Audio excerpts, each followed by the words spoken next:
Let me talk about a beautiful cut of beef here. This is the Tomahawk ribeye. Look how gorgeous this looks. So your regular ribeye steak, what they'll do is they'll cut this bone off, but you want to talk about a presentation. You have your friends over, make one of these. Now, this is what I do with all of my beef. See this? It's just a cooking, basically grit for, you know, cookies and things like that. You want it to breathe. I'll put it in the refrigerator, I'll salt and pepper it, put it in the refrigerator in a pan for 48 hours. This is actually a way to do a bit of aging to it. And all of the salt and the pepper goes into that beef and it makes it super tender. The next thing we're gonna do is called a reverse sear. That's where you put this in the smoker for about 2 hours at 225. What you're doing right then is just injecting flavor and all that smoke to it. And then afterwards, we're gonna put it on a flat top or a grill and we're gonna sear it. Now, what we're gonna use today is my electric smoker. You know, I know some people go, oh, electric smokers are cheating, but I'll tell you what, it's a great tool because I can fire this thing up within about 5 minutes.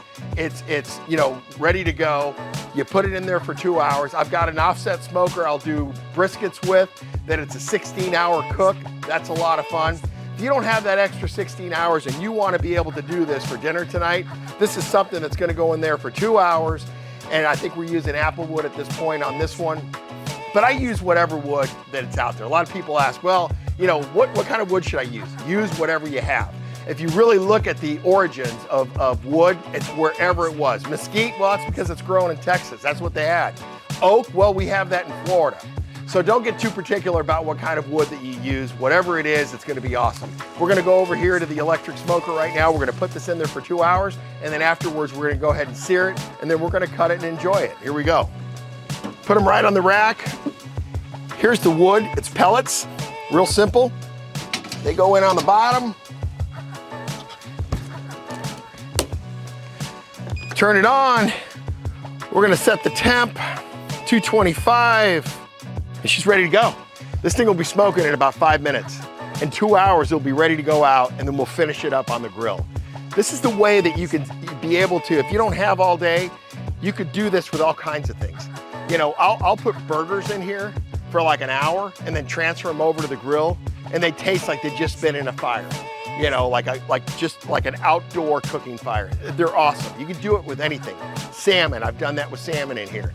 It's really a versatile little box. You can buy these things at Lowe's or Home Depot. They're not that expensive. They're very easy to use.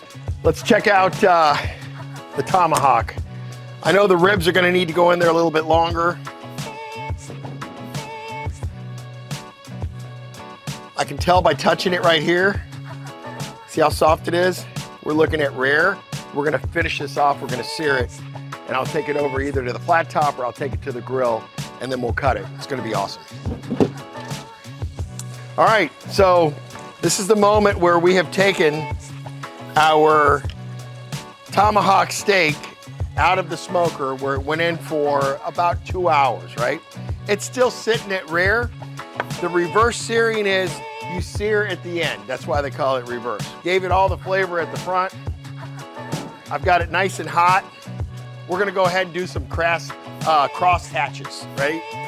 So, start it over here.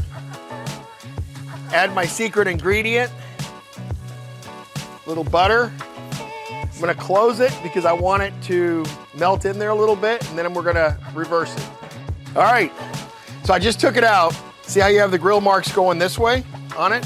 What you wanna do is you wanna reverse it, right? So now you wanna put it in this way.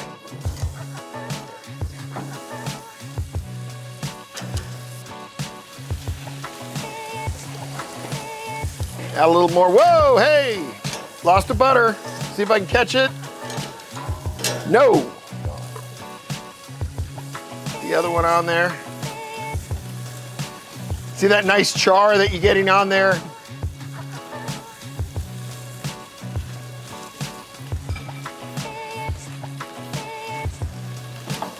I'm gonna go ahead and turn this off now. You got plenty of heat. We've turned it on both ends. Look at that. I'm gonna place it here.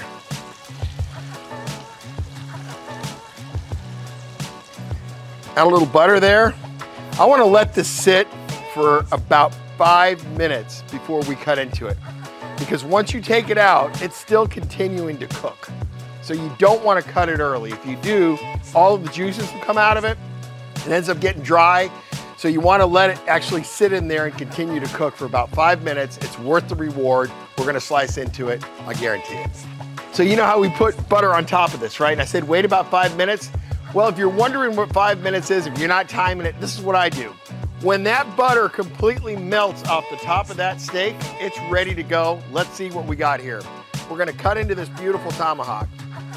Right, the first cut, oh, I love this, that's the cap. Oh my goodness.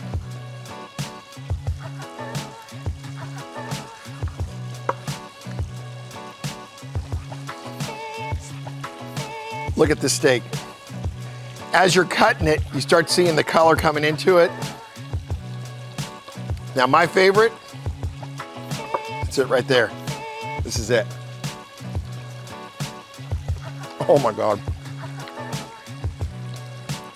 You've got to taste this. I can't talk anymore. So we use a Tomahawk Steak. It's a ribeye. One of my favorite cuts. What I love is the first cut of it, the cap, that's where it wraps around the steak. That has all the marbling. To me, it has all of the flavor. It is awesome. And as you cut into the steak, you obviously get into the center of it, but look at the marbling on these steaks. That's what gives it a lot of the flavor. You don't get that with other cuts. The other thing I love about doing a reverse sear is we did a 2-hour smoke, like I showed you, in a electric smoker, basically. What that did is it added a ton of flavor, but it didn't overpower the steak to where all you tasted was smoke. You just got a little bit of that. When that smoke combines with the marbling or the fat of this steak, and at the end of it, a little bit of that butter, and along with the salt, you taste the salt. That's the reason a cut like this, or you can do a New York strip, or you can do a beef tenderloin. I always salt and pepper it for 24, you can go 48 hours also in that refrigerator. That salt just goes inside of that beef. So when you're tasting it now, you taste a little saltiness, a little bit of smoke, and then the char from the grill. It's one of the best cuts you're ever gonna have. I could eat this whole thing, and I've done it plenty of times.